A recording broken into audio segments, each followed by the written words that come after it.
I just loved going to the drive-in movies. Me too. They had them in Mexico. We stayed out all night. You know, I really enjoy your personal stories from back in your days. Thanks. Yeah. I get a kick out of your stories too, so get ready to listen to this story. Well, I turned 68 this spring. My grandson says I tell stories too long, so I'll try to keep this one short. I grew up in a little neighborhood outside Ciudad Juarez. In the 1970s, back then, the streets were dusty, the radios played rancheras all night, and everybody knew everybody's business. My father worked construction when there was work, and my mother cleaned houses across town.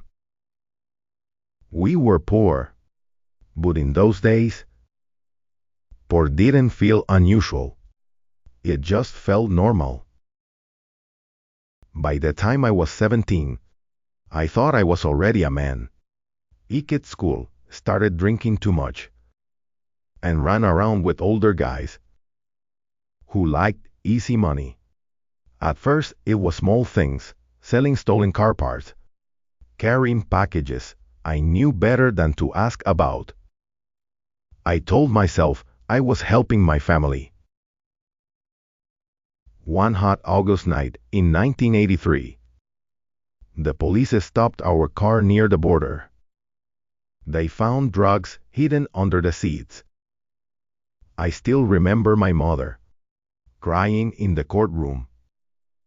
That sound stayed with me longer than the prison bars ever did. I spent 4 years in jail. The first year, I blamed everybody else. The police, my friends, bad luck, but prison has a way of making a man sit alone with his own thoughts. I remember an older inmate named Salvador. He told me, "Mijo, if you keep saying the world ruined your life, then the world controls your future too." That bothered me. So I started changing little things. I learned to read English from old newspapers. I took welding classes. I stopped fighting. For the first time in my life, I started finishing things I began.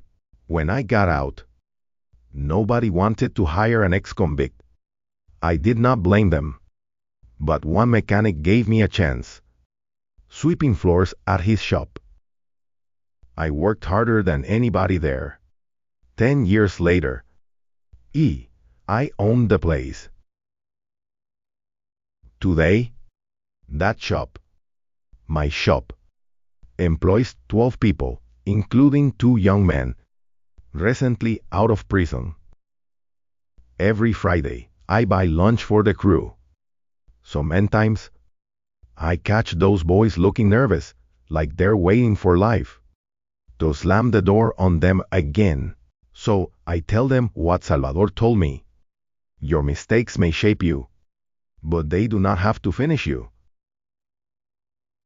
So the moral of my story is this: a person is not defined by their worst decision. Real strength comes from accepting responsibility, changing your path, and using your struggles to build a better future.